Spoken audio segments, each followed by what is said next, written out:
जैसा कि देख पा रहे होंगे आप, इस वीडियो के अंदर ना हम बात कर रहे हैं, ये आपका एग्ज़ाम हुआ था 2012-13 में, सेट ए है और ये आपके प्राइमरी का क्वेश्चन पेपर है। किसका है ये? स्टेट का।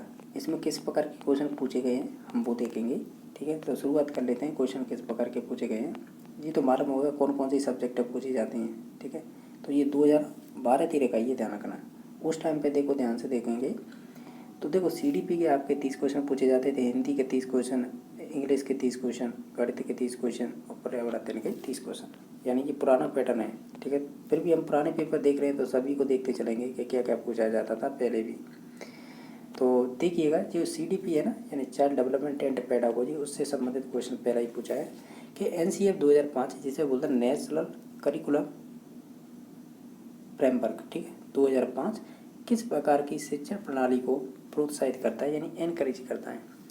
यानी ये समावेशी की बात करता है और एकीकृत की भी बात करता है। तो इस वजह से ये दोनों ऑप्शन सही हो जाएंगे। बाकी विशेष शिक्षा और नियमित, इनकी बात नहीं करता है। तो ऑप्शन नंबर इसका 1 और 2 दोनों ही सही माने जाएंगे। ठीक है, नेक्स्ट क्वेश्चन नंबर है, ये कह रहा है कि परिपक्वता का एक उदाहरण है जब बालक सीखता है। यानी परिपक्वता का एक उदाहरण है जब बालक सीखता है क्या? चित्रांकन करना, पढ़ना, साइकिल चलाना या चलना। इसका राइट आंसर हो जाएगा चलना। ठीक है, यानी परिपक्वता है ना, ये आपकी एक ऑटोनोमस प्रोसेस होती है। ऑटोनोमस प्रोसेस का मतलब ये स्वयं से संबंधित होती है। यानी ये एक तो बायोलॉजिकल होती है, यानी जन्मजात होती है। इसकी लिमिटेशन फिक्स होती है, यानी एक समय सीमा होती है, उसके बाद ये कह सकते हैं इसका विकास है वो रुक जाता है। ठीक है, तो चलना है वो एक परिपक्वता का उदाहरण हो जाएगी। ठीक है, तो बाकी चित्रांकन करना ये बात की प्रोसेस है, पढ़ना भी बात की है, साइकिल चलाना भी, हालांकि विकास से ही संबंधित होती है, लेकिन हमें परिपक्वता के संदर्भ में बताएंगे ना, तो वो चलना है ना, वो एक बालक सीखता है परिपक्वता की तरफ। ठीक है, यानी वो एक मैच्योरिटी नहीं आएगी जब तक आप नहीं चल पाएंगे। बच्चे का खड़ा होना ये निश्चित तौर से, जब बच्चा तभी खड़ा होगा जब उसका परिपक्वता जैसे जैसे आती है। नेक्स्ट है, निम्न में से कौन सा एक अधिगम का एक पहलू नहीं है? जैसे संज्ञानात्मक तो होता है, भावात्मक भी होता है और आपका क्रियात्मक भी होता है, लेकिन जो आध्यात्मिक है ना, जिसे स्पिरिचुअलिटी बोलते हैं, तो ये नहीं होगी। हालांकि ये शिक्षण उद्देश्यों के 3 डोमेन थे जो ब्लूम ने बताए थे, तो वो ये उनसे संबंधित हैं। ध्यान रखना, कोरेटिव है ना, इसकी जगह पर साइकोमोटर यूज की जाती है, ये ध्यान रखना है। ठीक है, तो ये शब्द उस दौरान यानी पुराने समय में पूछा है 12-13 में, तो उससे संबंधित है। बाकी क्वेश्चन नंबर हमने कर लिया था 8 नंबर। अब ये क्यों 8 कर लिया क्या? अभी तो तीसरे पे ही पहुँचे, 8 कहाँ से कर लिया? ये 8 जैसा दिखाई दे रहा है। नेक्स्ट क्वेश्चन नंबर देख लेते हैं। 4 नंबर क्वेश्चन इस प्रकार पूछा था कि आजकल अधिकतर विद्यालयों में संभागी समूह के लिए प्राथमिक ध्यान आधारित होता है। यानी ये कह रहा है आजकल अधिकतर विद्यालयों में संभागी समूह के लिए प्राथमिक ध्यान आधारित होता है। इसका मतलब आप समझ रहे हो, बड़ा अच्छा क्वेश्चन पूछा है ये कह रहा है कि हम देखो, जब भी आप है ऐसे बात कर सकते हैं हम, जैसे आजकल अधिकतर विद्यालय में संभागीय समूह के लिए प्राथमिक ध्यान आधारित होता है, वो होती है योग्यता के स्तर पर। ठीक है, एबिलिटी लेवल देखा जाता है।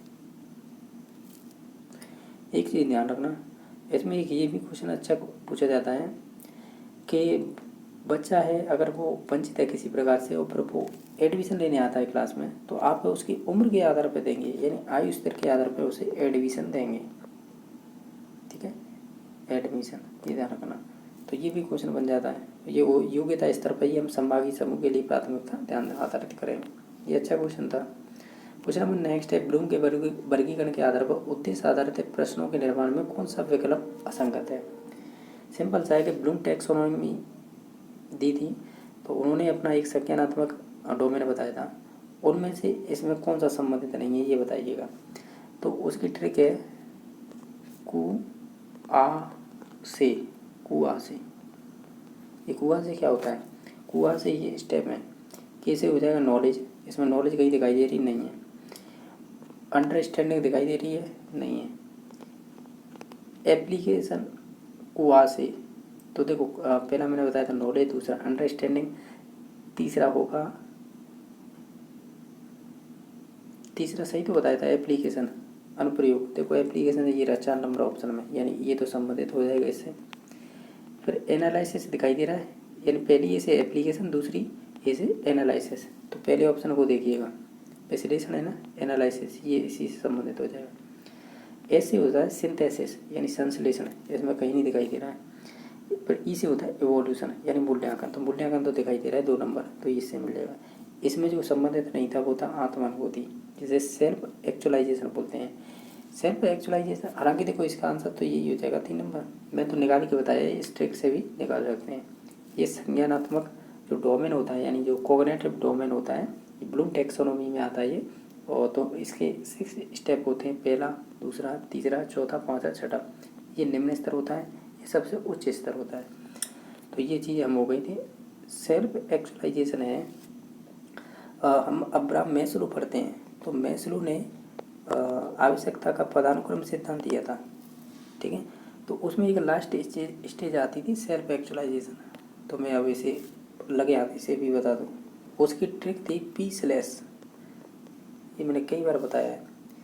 P का मतलब फिजिकली आवश्यकता, भूख प्यास। S का मतलब होता है सेफ्टी, सुरक्षा। L का मतलब लव होगा। एस्टीम का मतलब सम्मान पाना होता है। और ये होती है 5वीं अवस्था, जो सर्वोच्च अवस्था मानी जाती है, ये होती है सेल्फ एक्चुअलाइजेशन, ठीक है। तो ये यहाँ से पूछा है इन्होंने डाल के। बाकी नेक्स्ट क्वेश्चन देख लेते हैं। ये कह रहा है कि रोहित ने अजय की डेस्क से ली हुई पेंसिल वापस रख दी क्योंकि उसे पकड़ जाने पर वो सज़ा मिलने का डर था। तो ये कोलबर्ग के किस स्तर को समझा रहा है? तो आप जानते होंगे कोलबर्ग ने 3 लेवल 6 स्टेजें बताई थी। जो पहली लेवल होती है, जैसे हम बोलते हैं प्री कन्वेंशनल लेवल, सेकंड होती है कन्वेंशनल लेवल, लास्ट होती है पोस्ट कन्वेंशनल। ये 3 लेवल हो गई, 1 2 3। अब प्रत्येक लेवल में 2 अवस्थाएं, फर्स्ट सेकंड। तो आप इनमें अवस्थाओं में बताइएगा कौन सी अवस्था में बच्चे डर नहीं लगते हैं, यानी सज़ा का भी डर रहता है, और सज़ा होगी तो निश्चित तौर से डर लगेगा। तो ये पहली अवस्था है ना, जिसे बोलते हैं हम ओबीडेंस एंड पनिशमेंट ओरिएंटेशन। क्या बोलते हैं? ओबीडेंस, पनिशमेंट, ओरिएंटेशन। इसमें क्या हो, दंड एवं आज्ञाकारिता, यानी ये है बच्चे हैं दंड और आज्ञाकारिता से डरते हैं, इसमें ये नैतिकता का गुण होता है। तो ये पहली, यानी कह सकते हैं ये किस में आ रही है, पूर्व परंपरागत में आ रही है। तो ऑप्शन नंबर 1 सही हो जाएगा, ठीक है। नेक्स्ट देख लेते हैं, ये किसने दिया था? ये दिया था नैतिक विकास सिद्धांत है, यानी मोरल थ्योरी है, ये आपके लॉरेंस कोलबर्ग से संबंधित है। क्वेश्चन नंबर 7 है। क्वेश्चन नंबर 7 में क्या पूछा है कि निम्नलिखित में से कौन सा शिक्षण का एक नवाचारी स्रोत होगा? नवाचारी का मतलब यहाँ पर क्या दे रखा है, इनोवेटिव। जैसे कि इनमें से सभी को देखिए, जैसे टेलीस्कोप, ये तो देखने के काम आती है। इंटरनेट, ये दुनिया को देखने के काम आई, कुछ भी सर्च कर सकते हैं। फेसबुक एक लिमिटेशन है, और बाकी ब्लैक बोर्ड तो जो परंपरागत होता ही है। तो इनमें नवाचारी होगा ना, वो इंटरनेट होगा। इसके आधार पर आप किसी का वीडियो देख सकते हैं, कोई इन्फॉर्मेशन सर्च कर सकते हैं, तो इस वजह से माना जाएगा नवाचारी स्रोत, ठीक है। तो ऑप्शन नंबर इसका 2 सही हो जाएगा। क्वेश्चन नंबर नेक्स्ट है, एक विद्यार्थी की वास्तविक आयु 10 वर्ष है तथा उसकी मानसिक आयु है 12 वर्ष है, तो उसकी बुद्धि लब्धि क्या होगी? तो हम टर्मन का सूत्र लगाएंगे। टर्मन का सूत्र क्या था कि बुद्धि लब्धि बराबर होता है IQ, यानी इंटेलिजेंट क्वाटियंट, बराबर होता है मानसिक आयु MA मेंटल एज, शारीरिक आयु CA क्रोनोलॉजिकल एज, मल्टीप्लाई कर देंगे 100। ये सूत्र होता है। जो वो कह रहा है उसे इसमें फिट कर दीजिएगा, राइट आंसर निकल आएगा। कैसे? ए स्टूडेंट क्रोनोलॉजिकल एज, तो क्रोनोलॉजिकल एज का मतलब C है। ये कितनी दे रखी है? 10 वर्ष, तो इसे रखेंगे नीचे 10। फिर कह रहा है कि मानसिक आयु यानी मेंटल एज, और मेंटल एज को MA कह रहे थे, इसकी कितनी दे रखी है? 12। तो ये जो फिट है ना, ऐसे ही कर लीजिएगा, 0 से 0 और 12 का गुणा 10 से करेंगे तो 120 आ जाएगा, यानी उसकी IQ कितनी निकल के आई? 120। तो इसका ऑप्शन नंबर 3 सही हो जाएगा। क्वेश्चन नंबर आपका 9 है। इसमें पूछा है कि विद्यार्थियों की शिक्षण में अधिक से अधिक भागीदारी निम्नलिखित में से किस विधि के द्वारा संभावित होगी? भागीदारी का मतलब ये है कि विद्यार्थी है, कुछ भी चीज़ है वो खुद से करके सीख रहा है, समझ रहे हो? कोई भी चीज़ हो सकती है, उसमें इन्वॉल्व कितना है बच्चा, यानी रोल प्ले खुद कर रहा है, या वो कोई सहयोगी माध्यम के आधार पर कर रहा है, यानी टोटली बात ये है, बच्चा खुद करके सीख रहा है। सिंपल सा लॉजिक ये है। व्याकरण विधि में तो ऐसा होता नहीं है, पाठ्य पुस्तक विधि में भी ऐसा नहीं होता है। अब ये सर्व दृश्य, अब लॉजिक लगाना यहाँ पे, ये क्वेश्चन बहुत अच्छा पूछा है इन्होंने। लॉजिक ये निकल के आएगा कि सर्व दृश्य तो एक शिक्षण सहायक सामग्री होती है, तो ये भी ऐसा 100% नहीं है कि बच्चा इसमें भागीदारी करे, ठीक है।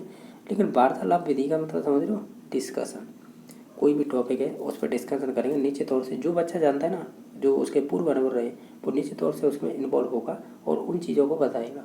तो निश्चित तौर से वो बच्चा करके सीखेगा, यानी किसी और से ज्ञान मिलेगा तो उसे ऐड कर लेगा अपने में, और जो जानता है वो तो बताएगा ही।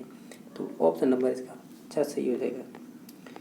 क्वेश्चन नंबर 10वां है, इसमें क्या पूछा है कि नरेश और मुकेश की आयु समान है, उनके सामाजिक एवं मानसिक विकास में काफ़ी अंतर है, ये विकास के निम्न सिद्धांत के कारण होता है।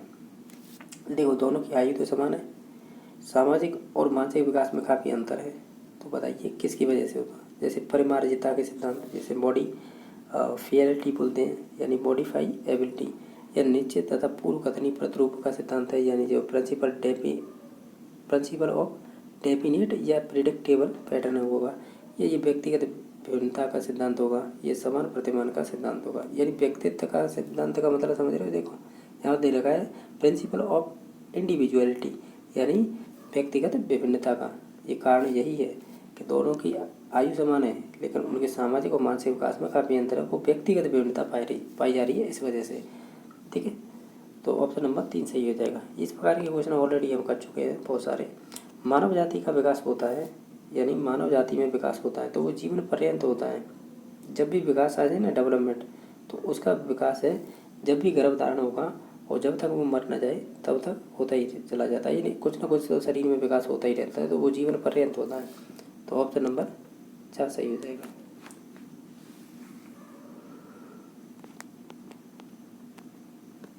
क्वेश्चन नंबर नेक्स्ट है कि कक्षा शिक्षण में अधिगम के किस रूप में पहचाना जाता है, यानी कक्षा शिक्षण में अधिगम को किस रूप में पहचाना जाता है। जैसे व्यक्तिगत सामाजिक एवं राजनीतिक विज्ञता, व्यवहार परिवर्तन, विशेष रोजगार के लिए तैयार। अब इसमें अधिगम को हम देखेंगे व्यवहार में परिवर्तन, चाहे वो आपकी नॉलेज हो, आपका स्किल हो, ठीक है, नॉलेज हो, स्किल हो, ये किसी भी प्रकार से हो सकता है। तो हम कहेंगे मॉडिफिकेशन ऑफ बिहेवियर, यानी हमारे व्यवहार में जो भी परिवर्तन होंगे वो पहचाना जाएगा अधिगम के रूप में कक्षा में, ठीक है। तो ऑप्शन नंबर फिर इसका 3 सही हो जाएगा। नेक्स्ट क्वेश्चन नंबर देख लेते हैं। नेक्स्ट क्वेश्चन नंबर 13 है, इसमें पूछा है कि निम्नलिखित में से कौन सा है जो विद्यालय का मुख्य कार्य नहीं है। इसमें से अगर विद्यालय का मुख्य कार्य नहीं है तो फिर क्या हो सकता है। इसमें से देखो, विद्यालय हमारी संस्कृति विरासत को संरक्षित एवं प्रेषित करता है, या निश्चित तौर से जो भी प्रार्थना वगैरह होती हैं, या जो भी 15 अगस्त 26 जनवरी को निश्चित तौर से डांस वगैरह, ये सब चीज़ें क्या है, कल्चर की तो भाग हैं, सभी पार्टिसिपेट करते हैं, तो ये बात तो सही है। विद्यालय सांस्कृतिक परिवर्तन के लिए यंत्र का कार्य करता है, ये भी बात सही है।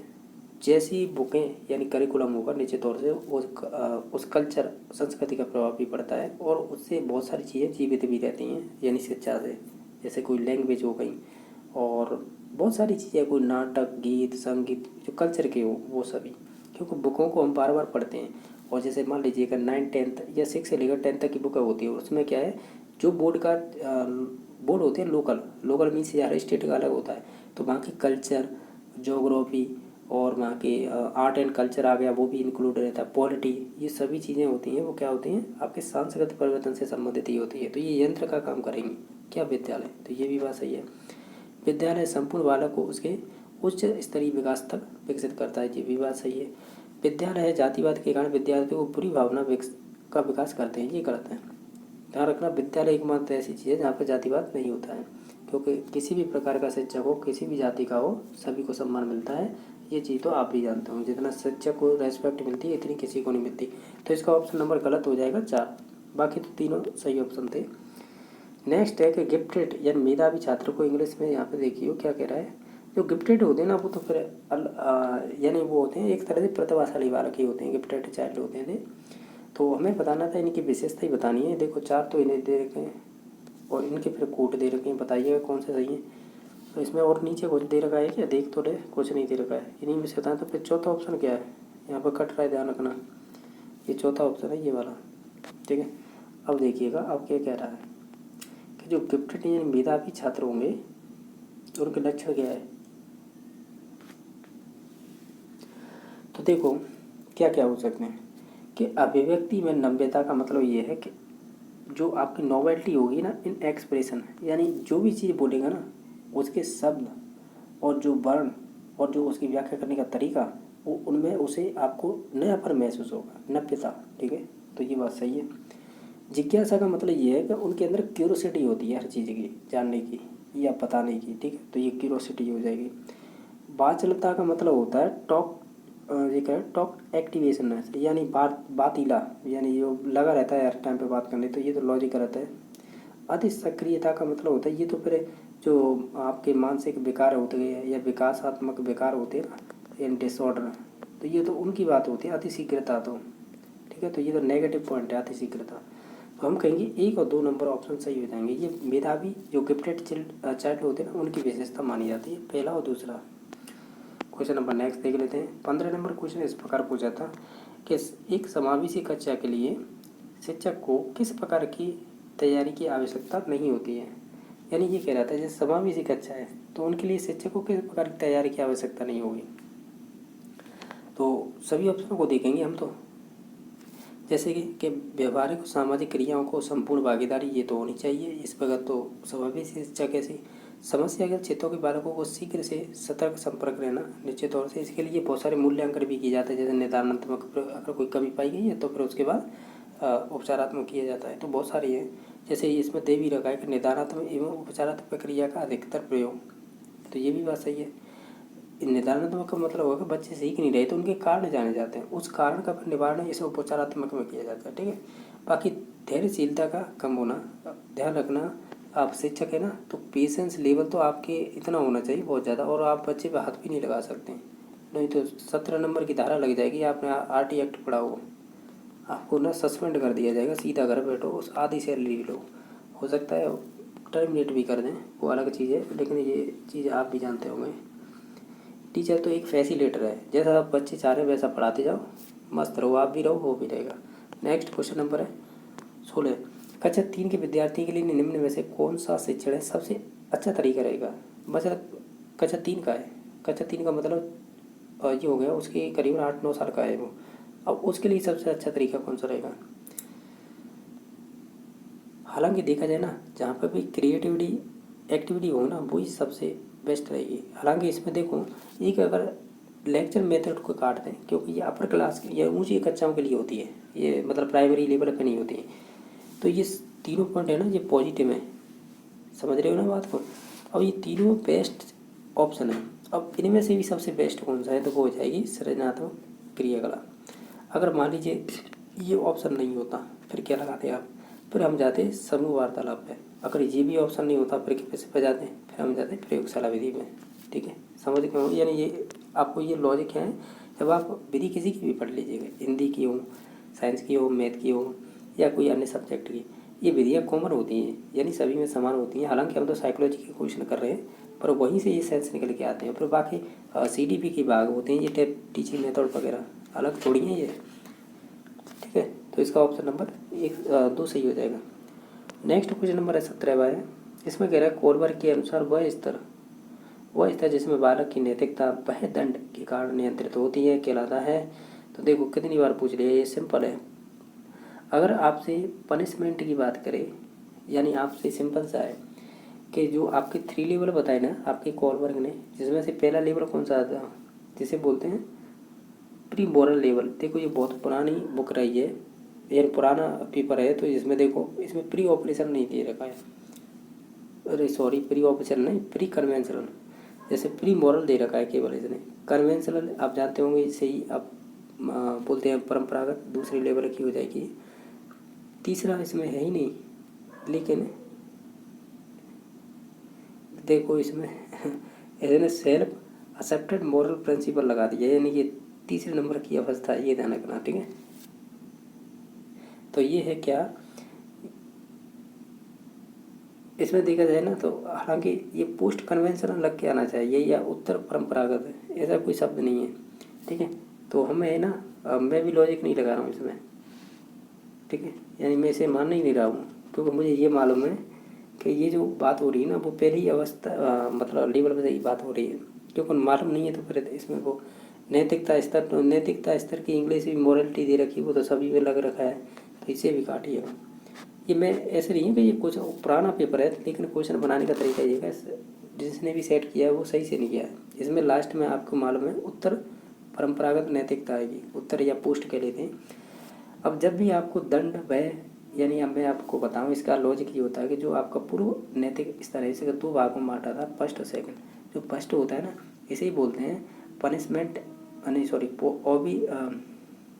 ओबीडेंस एंड पनिशमेंट, यानी दंड एवं आज्ञाकारिता। तो ये आपकी होती है पहली लेवल की पहली अवस्था, ठीक है। ये 2 अवस्थाओं में डिवाइड होता है, पहला लेवल, तो ये उसी की विशेषता है। तो ऑप्शन नंबर इस पर इसका पहला ही हो जाएगा। क्वेश्चन नंबर नेक्स्ट है, इसमें से बताइएगा TAT, जिसे बोलते हैं आप इंग्लिश में थैमेटिक एप्रिसिएशन टेस्ट, TAT, मापने के लिए, यानी ये व्यक्तित्व के मापने के लिए होता है। तो व्यक्तित्व को जो आप मापेंगे तो किस आधार पर मापेंगे, यानी ये आत्मनिष्ठ तकनीक है, ये वस्तुनिष्ठ तकनीकी है, या आपकी प्रक्षेपीय तकनीकी है, या प्रयोगात्मक तकनीकी है। तो ये बहुत सी बार क्वेश्चन कराए हैं, चाहे वो आपका देखो IBT इंक ब्लॉक टेस्ट हो, CAT जिसे बोलते हैं बालक अंतर्बोध परीक्षण, ये भी हो, चाहे TAT ये हो, या FWAT ये हो, इसके अलावा आपकी SCT ये हो, PFT ये हो, इसके अलावा खेल और तकनीकी विधि हो, ड्रामा विधि हो, कहानी विधि हो, ड्रॉ एंड मैन परीक्षण हो, ये सभी प्रक्षेपी तकनीकी में आते हैं।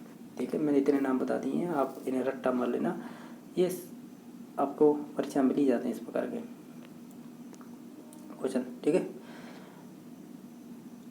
तो इस प्रकार था, ठीक है, तो इसका ऑप्शन नंबर 3 सही हो जाएगा। नेक्स्ट क्वेश्चन नंबर है, जीन पियाजे के संज्ञानात्मक विकास सिद्धांत के पूर्व सक्रियात्मक की आयु कितनी होगी? 2 से 7 होगी, ये तो आप भी जानते होंगे।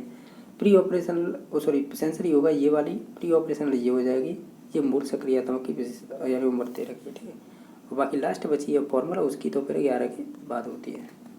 हालांकि इसमें 12 दे रखा है, 11 होती है। ये मैंने एक तरीका बताया कि ये लॉजिक से आप उन अवस्था को भी पता कर सकते हैं। क्वेश्चन नंबर नेक्स्ट है, एक बालक को वस्तुओं को देखने में कुछ समस्या है, उसका दाखिला है वो NCF 2005 के आधार पर किस विद्यालय में होना चाहिए? यानी आपसे कह रहा है ना, एक बालक को वस्तु को देखने में कुछ समस्या है, तो उसका दाखिला है NCF 2000 यानी राष्ट्रीय पाठ्यचर्या की रूपरेखा 2005 के अनुसार किस आधार पर होना चाहिए? यह नियमित विद्यालय में, विशिष्ट विद्यालय, समावेशी में, एकीकृत। कितना लॉजिक का क्वेश्चन पूछा है, ये अच्छा क्वेश्चन पूछा है। देखो, चाहे टूटा हो, लंगड़ा हो, भेड़ा हो, कैसा भी हो, चाहे वो विकासात्मक विकार हो, चाहे लर्निंग डिसेबिलिटी विकार हो, चाहे वो देख नहीं सकता, चाहे सुन नहीं सकता, चाहे वो अन्य क्रिया नहीं कर पाता, हम तो एक ही बात जानते हैं, हम तो सभी को एक छत के नीचे बैठा के पढ़ाएंगे, उसे बोलते हैं समावेशी शिक्षा। तो ऑप्शन नंबर 3 सही हो जाएगा। नेक्स्ट क्वेश्चन नंबर है कि विकास का कौन सा सिद्धांत गलत है? तो देखो, व्यक्तिगत विभिन्नता तो पाई जाती है, ये संयुगों का परिणाम होता है, जिसे क्यूमुलेटिव बोलते हैं। हालांकि यहाँ पे ये शब्द नया यूज किया है, ये सतत प्रक्रिया होती है। और यार ये तो फिर प्रेडिक्टेबल भी होता है, पूर्व कथनी होता है, तो फिर गलत कहाँ कर रहे हैं हम गलती कहाँ पर कर रहे हैं? हम गलती कर रहे हैं, तो फिर ये गलत होगा। विकास संयुगों का परिणाम है, ये कहना गलत है। हाँ, ये कह सकते हैं, क्या कह सकते हैं, हो सकती है वो गलतियाँ हो जाती हैं, क्वेश्चन सही ढंग से ना पढ़ना। ये कह रहा है development is the result of the coincidence. Coincidence नहीं होता है, ध्यान रखना, संयुगों का परिणाम ना होकर ये विकास है, ये संचयी प्रक्रिया होती है, जिसे क्यूमुलेटिव बोलते हैं, ठीक है। संचयी प्रक्रिया होती है, यानी इनमें विकास का जो विशेषता होती है वो इकट्ठी होती रहती है। तभी तो हम कहते हैं जिसका विकास है वो स्पाइरल होता है, यानी वर्तुलाकार। स्पाइरल कहने का मतलब यही होता है, क्यूमुलेटिव यानी संचयी प्रकृति होती है, यानी ये विकास है लगातार चलता रहता है। तो कहीं कहीं पे धीमा हो जाता है, रुक सा जाएगा, फिर धीमा धीमा, फिर तेज हो जाएगा, फिर धीमा धीमा धीमा, फिर तेज, फिर धीमा धीमा। तो ये संचयी प्रक्रिया होती है, क्यूमुलेटिव प्रोसेस, ठीक है।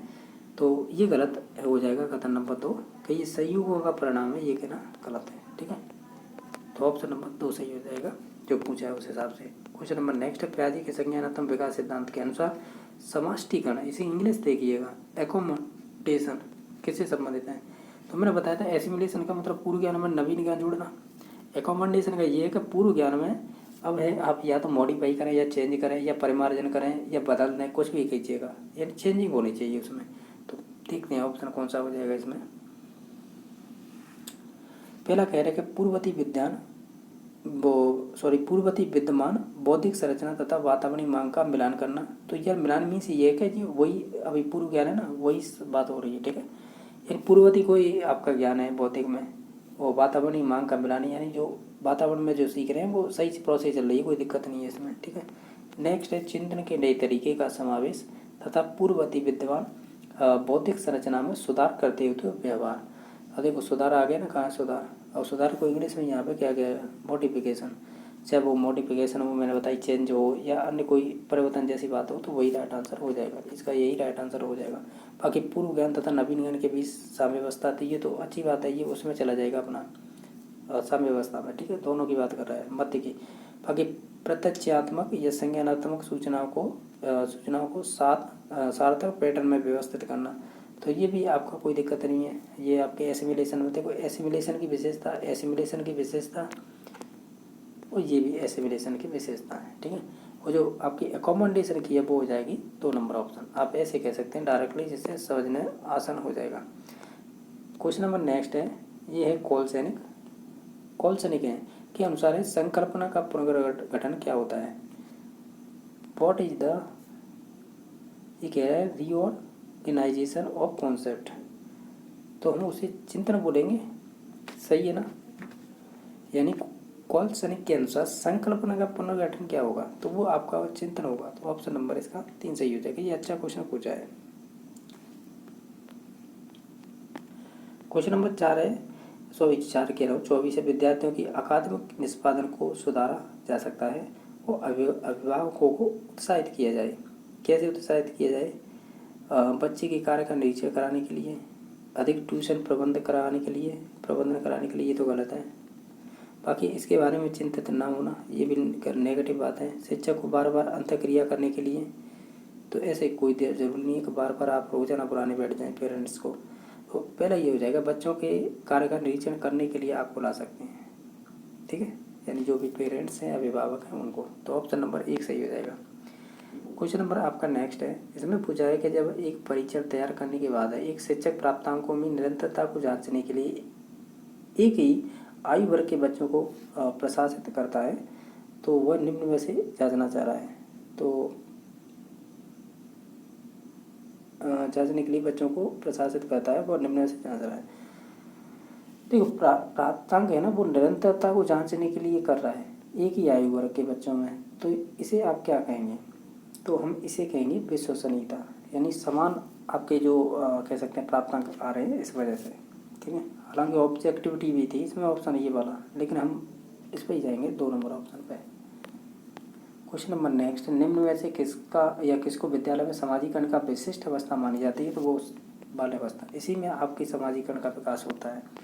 क्वेश्चन नंबर नेक्स्ट है, मनुष्य में व्यक्ति भिन्नता के निर्धारक किससे संबंधित होते हैं, तो ये संबंधित हो जाएंगे आपके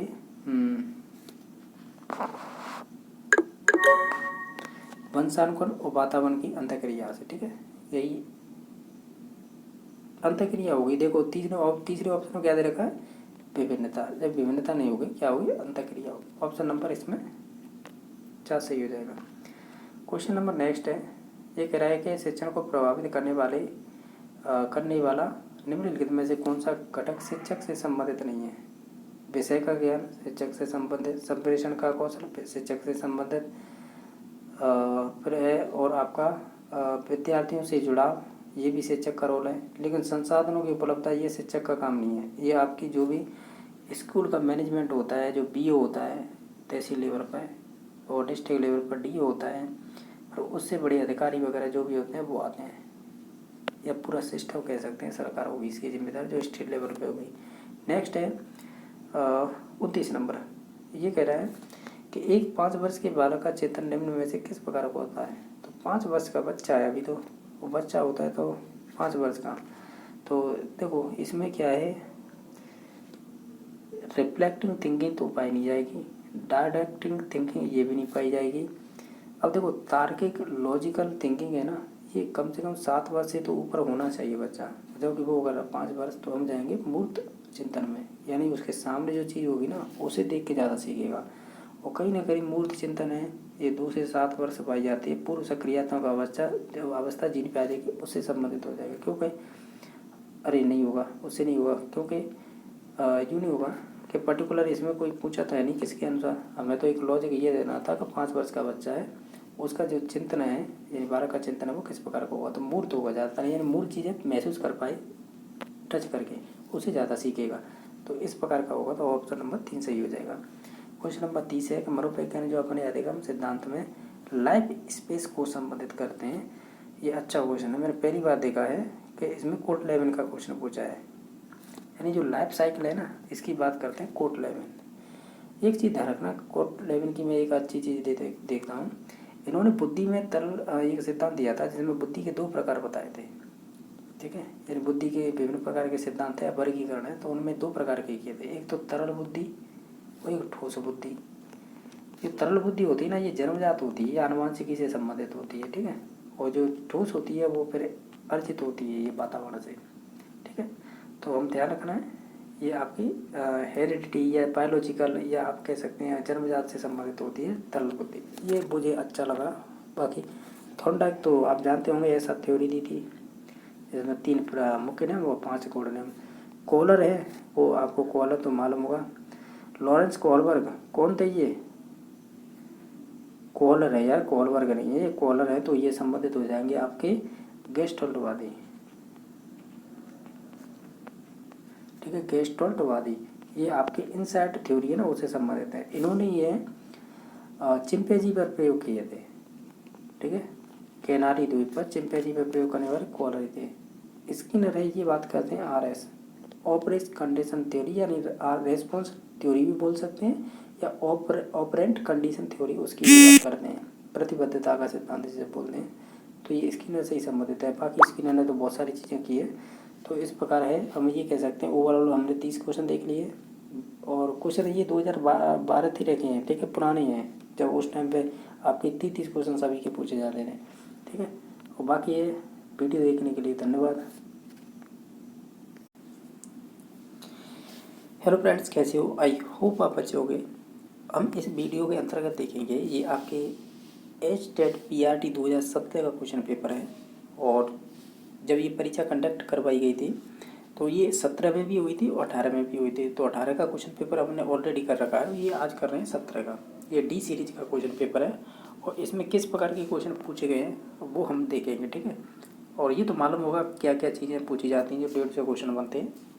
तो हम देख लेते हैं, CDP से स्टार्ट कर लेंगे। इसमें CDP से किस प्रकार के क्वेश्चन पूछे गए हैं, जैसा कि आप स्क्रीन पर देख पा रहे होंगे। जिसमें से पहला क्वेश्चन पूछा है कि रॉबर्ट गेनी, यानी गेनी का मतलब रॉबर्ट गेनी है इनका नाम। रॉबर्ट गेनी ने अपनी पुस्तक दी कंडीशन ऑफ लर्निंग में सीखने के कितने प्रकार बताए थे। ये आपको ऑप्शन दे रखे हैं। तो ये बुक थी ना द कंडीशन ऑफ लर्निंग, ये दी थी इन्होंने रॉबर्ट गेनी ने 1965 में।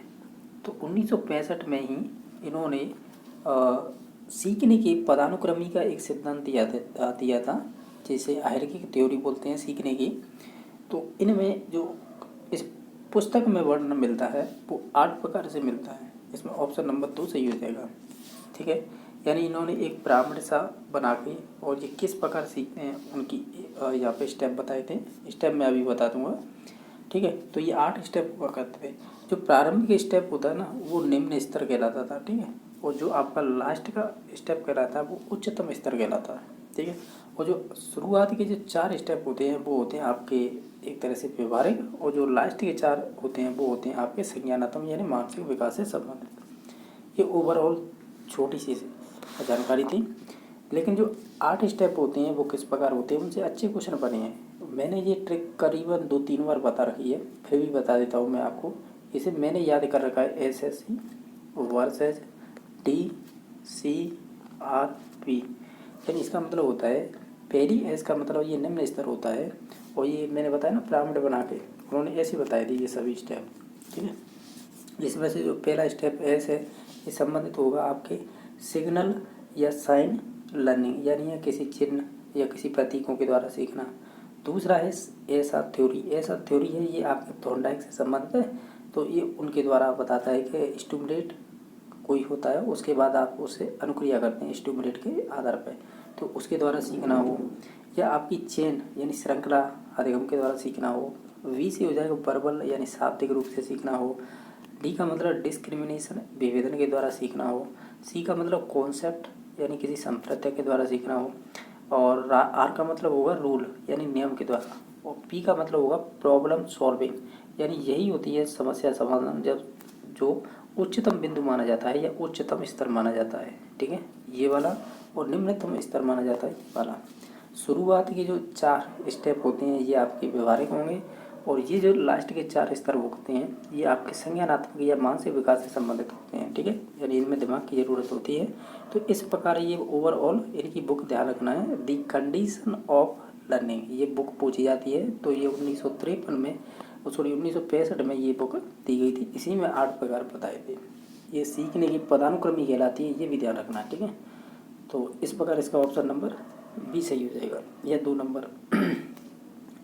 क्वेश्चन नंबर नेक्स्ट है कि निम्नलिखित में से कौन सा कथन है वो सही नहीं है, यानी जो गलत है वो बताना है।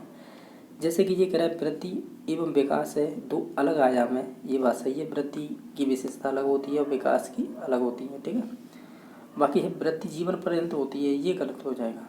वृद्धि जीवन पर्यंत नहीं होती है, विकास जीवन पर्यंत होता है। ठीक है, जन्म से लेकर मृत्यु तक। जबकि वृद्धि क्या है कि एक लिमिटेशन होती है कि वृद्धि इस उम्र तक होगी, इससे ज़्यादा वृद्धि नहीं होगी।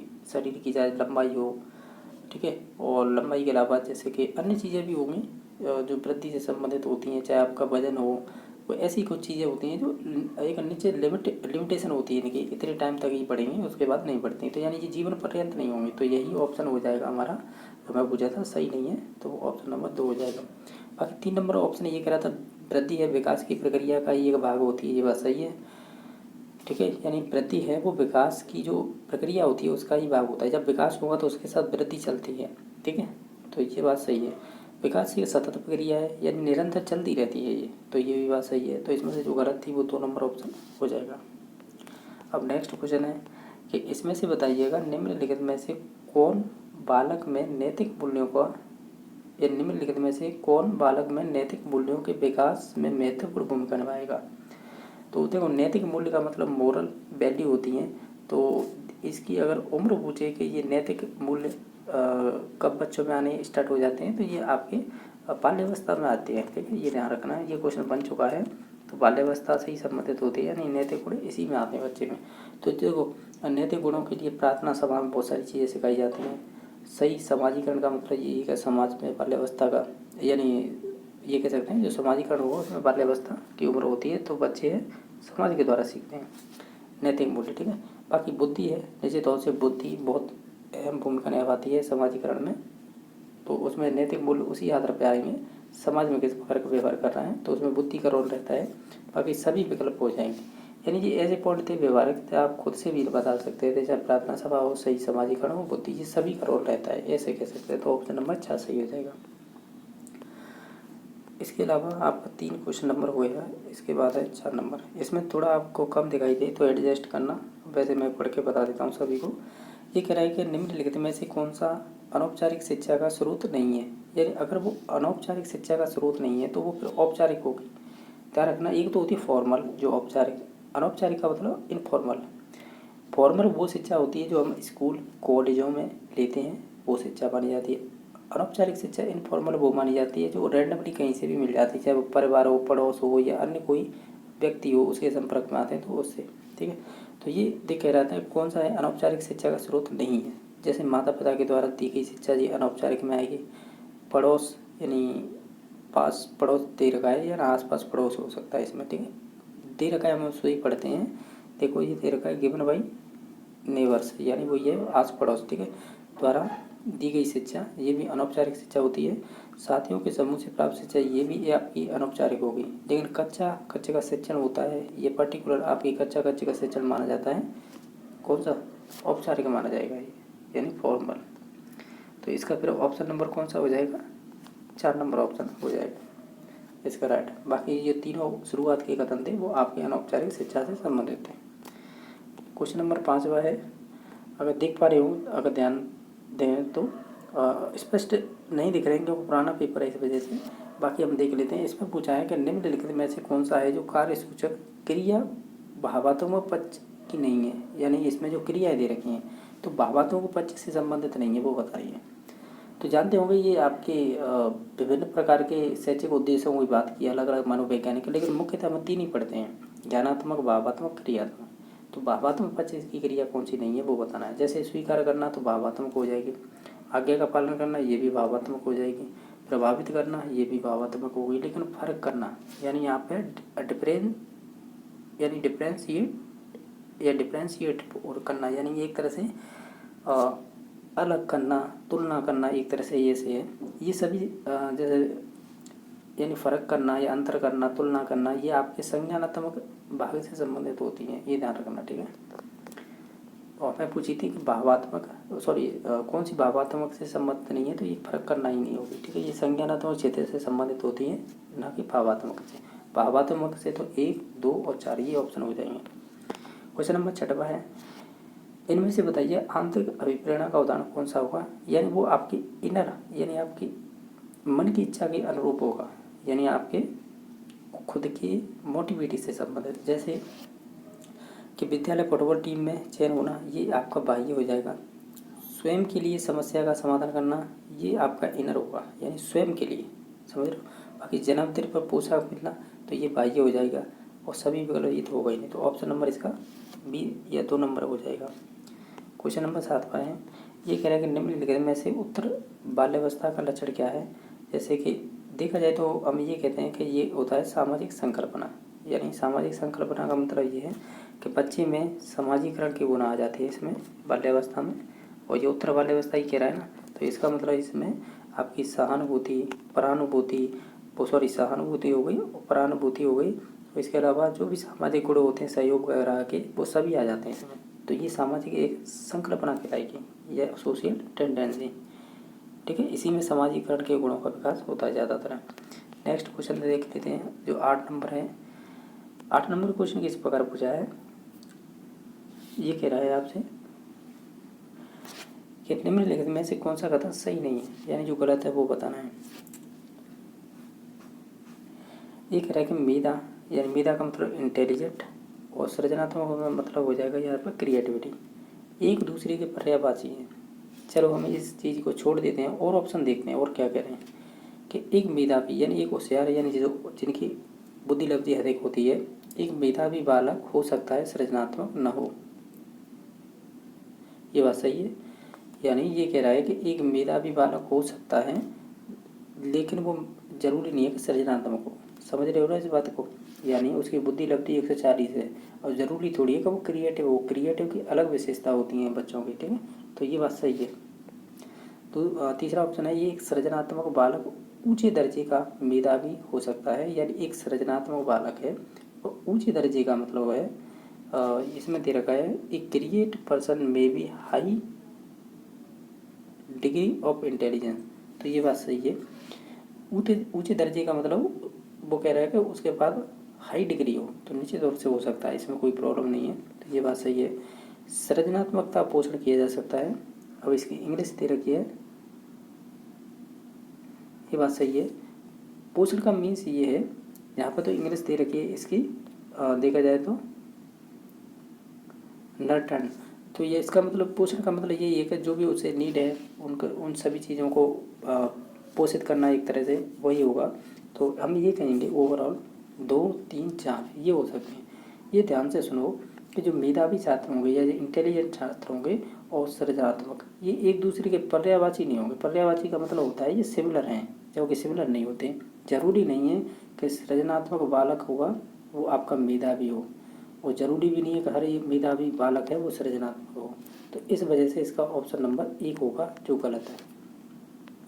पर एक चीज़ ध्यान रखना, जो भी क्रिएटिव बच्चे होंगे ना, उनके लिए एक शर्त होती है कि कम से कम उनकी बुद्धि लब्धि 90 से लेकर 110 तक तो होनी चाहिए, कम से कम। इससे ऊपर हो गई वो अच्छी बात है, लेकिन इससे कम हुई ना या इतनी भी हुई तो फिर वो सृजनशील बालक नहीं होंगे, फिर वो सामान्य बालक में आ जाएंगे।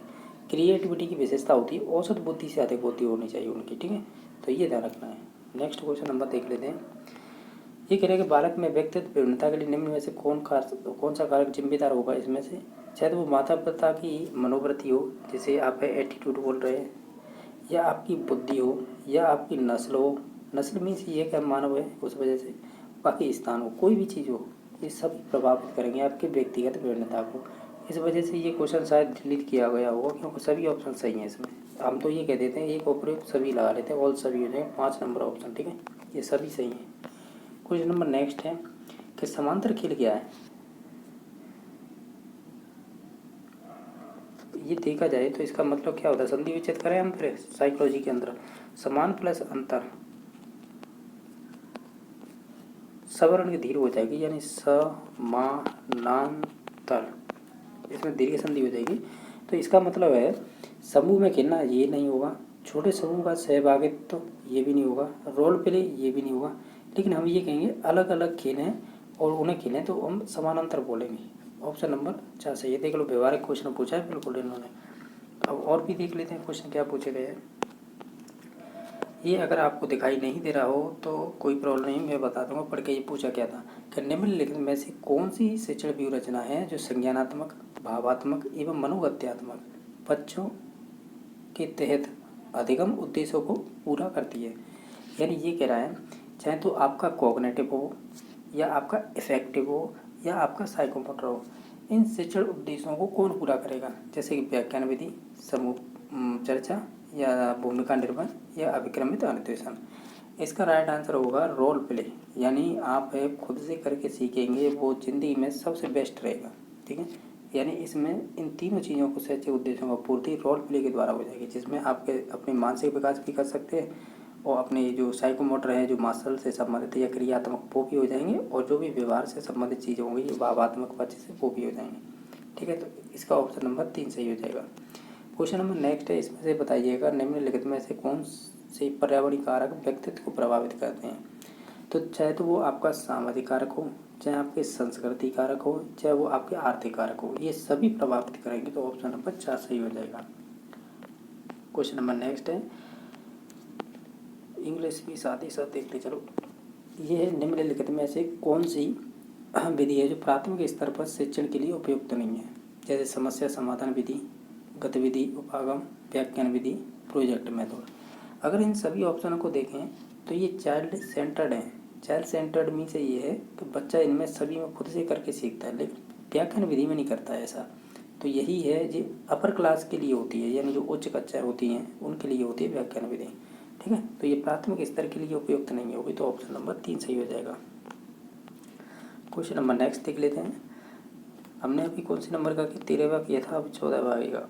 14वां क्वेश्चन इस प्रकार पूछा है, इसमें पूछा है कि अधिगम के नियम के तहत तत्परता का नियम में प्रतिपादित किया था। तत्परता मीन्स ये रेडीनेस ये रहा, ये आपके थॉर्नडाइक से संबंधित है, यानी एडवर्ड एल थॉर्नडाइक हो जाएगा। यानी तत्परता का जो नियम है ना, ये मुख्य आपके थॉर्नडाइक ने ऐसा थ्योरी में मुख्य नियम 3 बताए थे, और वो कौन से थे, PTA, यानी P माने प्रभाव का नियम और T माने तत्परता का। तो यही पूछा था।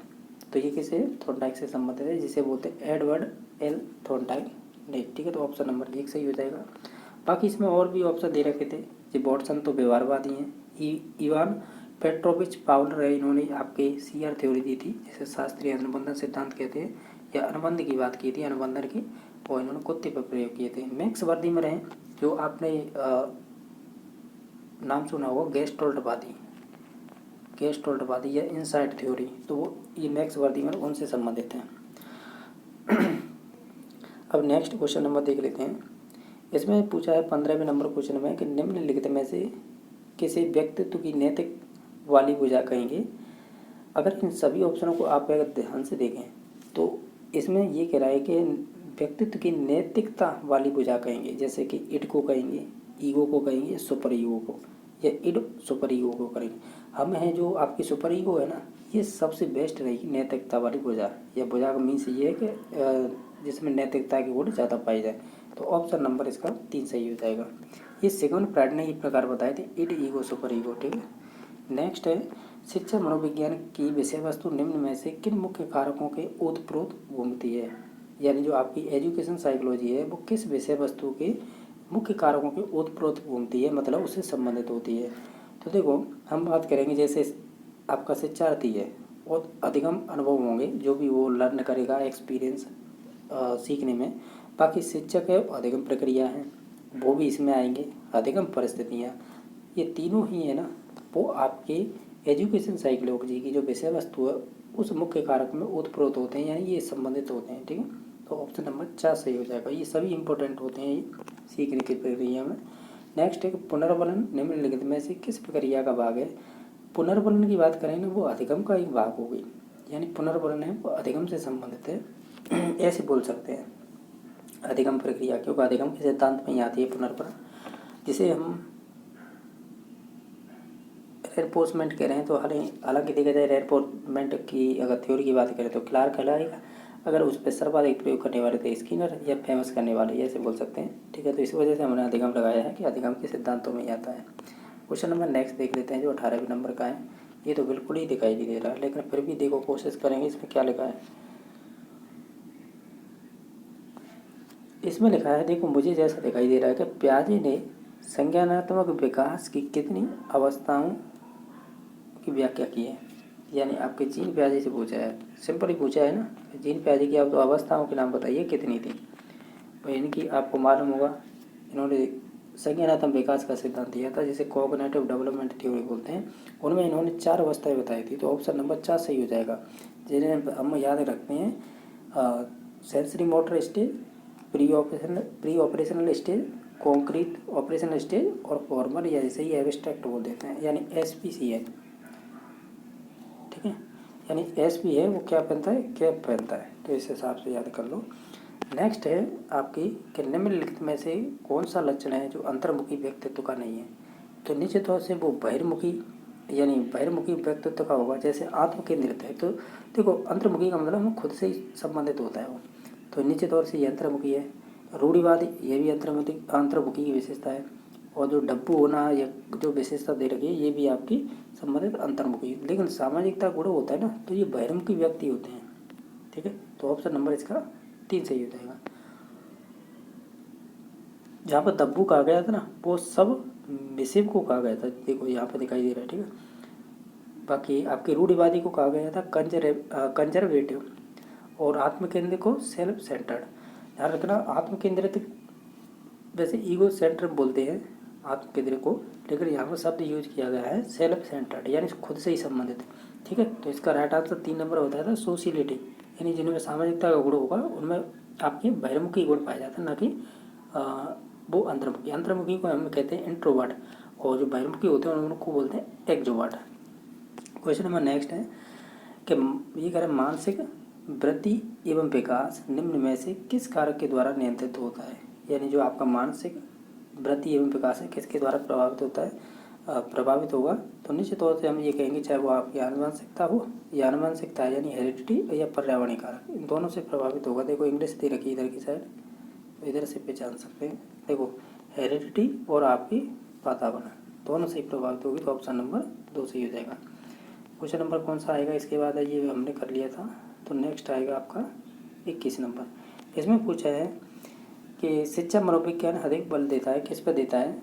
तो हम कहेंगे वो ये छात्र केंद्रित शिक्षा पर ज़्यादा ध्यान देता है, यानी बच्चा खुद करके सीखे, लर्निंग बाय डूइंग विधि पर। तो हम कहेंगे चाइल्ड सेंटर एजुकेशन पर ज़्यादा ध्यान देता है। क्वेश्चन नंबर नेक्स्ट है, निम्न में से कौन सा कथन सही है। आप इन सभी ऑप्शनों को ध्यान से देखेंगे, इसमें से सही बताना है। जैसे परिपक्वता से अभ्यास का महत्व होता है। दूसरा ऑप्शन है परिपक्व एक शारीरिक क्रिया है। तीसरा है परिपक्वता जीवन पर्यंत चलती है, मृत्यु पर्यंत चलती है, यानी मृत्यु के बाद भी चलती है। तो ये कहना कुछ गलत लग रहा है मुझे। बाकी है परिपक्वता में केवल मात्रात्मक बदलाव सम्मिलित होते हैं। अगर आप इन सभी ऑप्शनों को ध्यान से देखें, एक चीज़ ध्यान रखना कि ये कह रहा है ना केवल, जिसमें केवल शब्द लग जाता है ना, वो ऑटोमेटिकली गलत हो जाता है। हालांकि परिपक्वता मैच्योरिटी है, ये आपकी जैविक क्रिया यानी हेरिडिटी से संबंधित होती है, हेरिडिटी। ठीक है, तो इस वजह से भी ये भी गलत हो गया, केवल ये मात्रात्मक पक्ष की बात कर रहा था इस वजह से। और बाकी ये जो परिपक्वता है ना, ये जीवन पर्यंत नहीं चलती, इसका समय लिमिटेशन होती है। ठीक है, यानी बच्चों का विकास है इस उम्र तक होगा तो वो निश्चित है, इसके बाद है आप में मैच्योरिटी नहीं आएगी, एक उम्र होती है उसके बाद नहीं होती। ठीक है, बाकी है परिपक्व और एक शारीरिक क्रिया है, ये कहना सही है। यानी ये बायोलॉजिकल होती है। पहली बात तो मैच्योरिटी यानी आपकी जन्मजात योग्यता होती है, और इसकी लिमिटेशन फिक्स होती है, यानी ये सीमित उम्र तक या समय तक ये वृद्धि करती है, वो डेवलपमेंट होता है, फिर उसके बाद नहीं होता। बाकी परिपक्वता में अभ्यास का महत्व होता है, ये कहना गलत है, क्योंकि इसलिए नहीं होगा अभ्यास का महत्व क्योंकि ये ऑटोनोमस प्रोसेस होती है, यानी ये अपने आप से होने वाला विकास होता है। ठीक है, इसमें यह जब भी तो मैं कह रहा था ये बायोलॉजिकल होती है और ये जन्मजात होती है, इसका मतलब समझ रहे हो, ये ऑटोनोमस प्रोसेस है, ये अपने आप होने वाली प्रक्रिया है, न कि इसे अभ्यास की ज़रूरत है। ठीक है, तो ऑप्शन नंबर 13 इसका 2 सही हो जाएगा। ये अच्छा क्वेश्चन पूछा था ये वाला तो। बाकी आप इंग्लिश देख लेना, इसकी दिखाई दे रही हो तो। नेक्स्ट क्वेश्चन नंबर है वो है आपका 23 नंबर क्वेश्चन। ये कह रहे कि वह अवस्था जब बालक अपने अभिभावकों के साथ कम आनंदित होता है संबंधित उसके, तो सामाजिक विकास हो जाएगा। भाई साहब ये अच्छा क्वेश्चन है अगर आप दिमाग लगाएं तो। ठीक है, और लेकिन मुझे तो मालूम था तो इस वजह से मैंने बता दिया, यानी लॉजिक अच्छा लगाना पड़ेगा तभी आप इसका आंसर लगा सकते हो, सामाजिक विकास।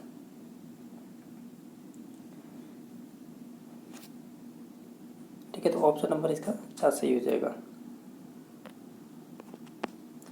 इसके अलावा नेक्स्ट क्वेश्चन नंबर है जो है 24 नंबर।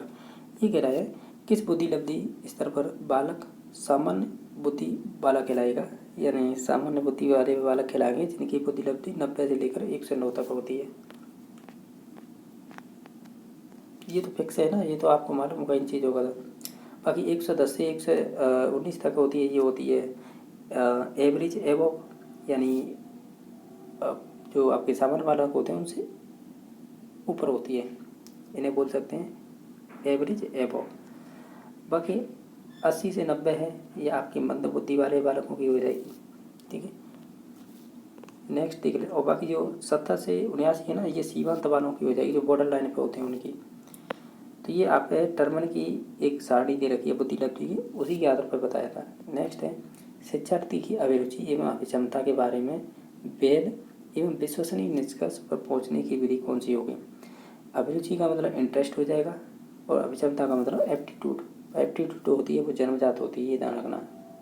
ठीक है, तो इसके वैध और विश्वसनीय निष्कर्ष पर पहुंचने की कौन सी विधि बढ़िया रहेगी, वो रहेगी MCQ, यानी वस्तुनिष्ठ। ये सबसे बेस्ट रहेगी क्योंकि इसमें आपकी भावनाओं और आपके जो भी इमोशंस है उनका प्रभाव नहीं पड़ता है, इस वजह से बेस्ट रहेगी।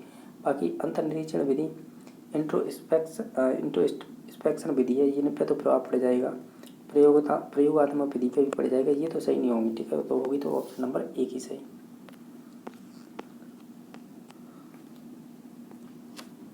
क्वेश्चन नंबर नेक्स्ट है, इसमें पूछा है कक्षा में शिक्षण सहायक सामग्री का उपयोग किया जाता है, तो बताइए क्यों किया जाता है।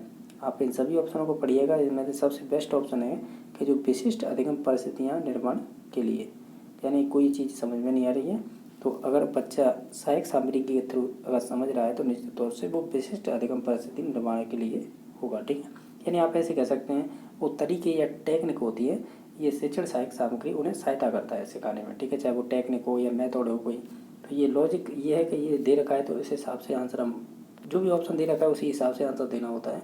और ये तो है नहीं जैसे कि शिक्षक के बोझ को कम करने के लिए, ये तो कोई लॉजिक नहीं है। कच्चा अनुशासन बनाए रखने के लिए, ये भी कोई लॉजिक नहीं है। ये कह रहे शिक्षण में आवश्यक होने के नाते, ऐसा कोई ज़रूरी नहीं है। ठीक है, तो इस वजह से ये तीनों ना होकर 1 नंबर ऑप्शन हो जाएगा। क्वेश्चन नंबर नेक्स्ट है स्मृति स्तर के शिक्षण के प्रतिमान के प्रतिपादक कौन है। तो स्मृति की बात आएगी ना तो इनमें नाम आता है आपके जॉन एफ हर्बर्ट, जिन्हें हर्बर्ट स्पेंसर बोलते हैं। ठीक है, तो आपको मैं जानकारी के लिए बता दूं, आप टीचिंग लेवल पढ़ते होंगे, टीचिंग लेवल में आपको जानकारी के लिए बता दूं, जैसे कि सबसे नीचे होता है स्मृति वाला, रटने वाला। स्मृति से ऊपर होता है बोध वाला, यानी अंडरस्टैंडिंग वाला, और बोध से ऊपर होता है चिंतन। इन तीनों को पूछा जाता है एग्जाम, चाहे वो टीचिंग मेथड में किसी की भी हो, हिंदी की हो, साइंस की हो, मैथ की हो, इंग्लिश की हो, या अन्य किसी की भी हो, साइकोलॉजी में भी पूछते हैं और आपके टीचिंग मेथड में भी पूछते हैं। स्मृति दी थी आपके हर्बर्ट स्पेंसर ने। ठीक है, इसके अलावा है जो आपकी बोधगम्य है ये आपके मॉरिसन से संबंधित है, और जो आपका चिंतन है ये आपके हंट से संबंधित है। इनमें से जो हर्बर्ट की स्पेंसर और मॉरिसन, इन दोनों को इम्पोर्टेंट ध्यान रखना। स्मृति से संबंधित हर्बर्ट, बोध से संबंधित है मॉरिसन, हर्बर्ट स्पेंसर की पंचपदी प्रणाली बहुत फेमस है, वो परीक्षा में पूछी जाती है कि उनके 5 पद कौन से हैं। हर्बर्ट स्पेंसर की पंचपदी प्रणाली है। इसकी ट्रिक है PPCGA। PPCGA इस ट्रिक को याद रखना, इससे याद हो जाएंगे आपको। देखो, पी का मतलब प्रस्तुतिकरण, यानी जिसे रिप्रेजेंट करते हैं, सॉरी प्रस्तावना होगी। पी का मतलब पहली क्या, पी का होगा प्रस्तावना, दूसरी का होगा प्रस्तुतिकरण, यानी जिसे कह रहे हैं प्रस्तुतिकरण, ठीक है। तीसरी का मतलब, सी का मतलब होगा कंपैरिजन, यानी तुलना करना। देखो, इसका तो मतलब पहले का तो प्रस्तावना, दूसरी पी का मतलब होगा प्रस्तुतिकरण, तीसरे का होगा तुलना यानी कंपैरिजन करना, सी का मतलब, ठीक है। जी का मतलब होगा सामान्यीकरण यानी जनरलाइजेशन करना, और ई का मतलब होगा एप्लीकेशन यानी उसे अनुप्रयोग यानी उसे प्रयोग में लाना। ये 5 स्टेप बताए थे उन्होंने, किसने, हर्बर्ट स्पेंसर ने। ये इंपॉर्टेंट है, ध्यान रखना। दूसरी आती है मॉरिसन की, जो उन्होंने बोधगम्य के आधार पर दिए थे। इनके भी 5 स्टेप है, ये भी इंपॉर्टेंट है। हमने देखा ये विभिन्न परीक्षा में पूछे हुए क्वेश्चन मैं बता रहा हूँ आपको। जैसे इनका पहला स्टेप कौन सा है, ये कहते हैं कि पहला स्टेप बच्चा खोज करेगा, फिर खोज करने के बाद उसका प्रस्तुतिकरण करेगा। ये स्टेप है, ये ध्यान रखना है, चाहे तो आप इंग्लिश इनकी ध्यान रखना या इनकी हिंदी। तीसरा है फिर वो इसे क्या करेगा, आत्मसातीकरण करेगा, आत्मीकरण बोल सकते हैं, या इसे इंग्लिश में एसिमिलेशन बोलते हैं। फिर चौथा स्टेप होगा कि फिर इसका क्या करेगा, वो संगठन करेगा या इसकी व्यवस्था बनाएगा। 5वां स्टेप होता है वो वाचन करेगा। वो वाचन को ही हम बोलते हैं क्या, अभिव्यक्तिकरण। अभिव्यक्ति यानी उसे अभिव्यक्ति का मतलब एक्सप्रेस करना एक तरह से, वाचन का मतलब स्पीच करना। तो ये ध्यान रखना है, ठीक है। खोज, प्रस्तुतिकरण, आत्मीकरण, फिर उसके बाद आएगा आपका संगठन या जिसे व्यवस्था कह रहे थे, वाचन और अभिव्यक्ति। ये 5वां स्टेप, ये चौथा स्टेप, ये तीसरा, दूसरा और पहला। और ये बताए ना, ये बहुत इंपॉर्टेंट है, ध्यान रखना। जो विभिन्न परीक्षा होती है ना, उनमें पूछे जाते हैं। बाकी नेक्स्ट क्वेश्चन नंबर कितना था, 27 कर लिया, अब 28 से देख लेते हैं। ये कह रहा है कि विद्यालय में से पाठ्येतर गतिविधियों का आयोजित किया जाना चाहिए, क्यों। तो हम कहेंगे कि ये संस्था के यानी संस्था की प्रसिद्धि दिलाती है, यानी जो भी इंस्टीट्यूट है, तो ऐसा तो लॉजिक गलत है। ये छात्र के समग्र विकास को, ये बात सही है, सहायक होगी। बाकी ये निःशुल्क लेने के लिए ऐसा कोई नहीं है। उन स्थितियों को महत्वपूर्ण यानी उन विद्यार्थियों के लिए महत्वपूर्ण है जो अध्ययन में रुचि नहीं ले रहे थे, ये भी लॉजिक गलत है। ऑप्शन नंबर इसका तो सही हो जाएगा, यानी हम उसका डेवलपमेंट कर रहे चाह रहे हैं ओवरऑल, ठीक है, बच्चे का, इस वजह से। क्वेश्चन नंबर नेक्स्ट है कि वह अध्यात्म बल जो बालक के व्यवहार को ऊर्जा देता है, वो सीखने की प्रक्रिया का वो है, तो हम उसे ड्राइव बोलेंगे। जैसे प्रबल प्रेरणा बोलेंगे, जैसे ड्राइव। वैसे देखा जाए ड्राइव का मतलब चालक होता है जैसे, ठीक है। तो इसका ऑप्शन नंबर 2 सही हो जाएगा, यानी जो आपकी अध्यात्म बल है, जो आपके बालक के व्यवहार को ऊर्जा देगा, तो वो सीखने की क्रिया कहलाती है ड्राइव। क्वेश्चन नंबर नेक्स्ट है, इसमें बताना है कि निम्नलिखित में से कौन सा आयाम है जो मानसिक विकास के तहत आता है। तो मानसिक विकास तो भाषा ही आएगा। ध्यान रखना, यहाँ पे मैं 3-4 स्टेटमेंट बता देता हूँ। वाइगोत्स्की कहते हैं पहले बच्चे की भाषा आएगी, फिर उसके बाद उसका संज्ञान आएगा यानी ज्ञान। फिर जीन प्याजे आते हैं, जीन प्याजे कहते हैं ना, पहले संज्ञान है यानी अपना ज्ञान आएगा यानी माइंड में, उसके बाद फिर वो भाषा आएगी। तो इनमें ये विवाद बना रहता है कि पहले भाषा आएगी कि संज्ञान, इन दोनों का। ये तो वाइगोत्स्की बोलते हैं और ये बोलते हैं आपके जीन प्याजे, ठीक है। और जेन और ब्रूनर हैं, उन्होंने कहा है कि दोनों का ही रोल महत्वपूर्ण होता है, चाहे वो आपकी भाषा हो चाहे आपका संज्ञान हो, ठीक है। ब्रूनर ने बताया था, ब्रूनर ही थे जिन्होंने इसके फोल्डिंग शब्द दिया था, ये भी ध्यान रखना है। और लेकिन इसकी व्याख्या सर्वाधिक की थी आपके वाइगोत्स्की ने। तो इसमें बताना था कि मानसिक विकास के तहत आता है तो वो आपकी भाषा आती है, ठीक है। तो ऑप्शन नंबर 1 सही हो जाएगा।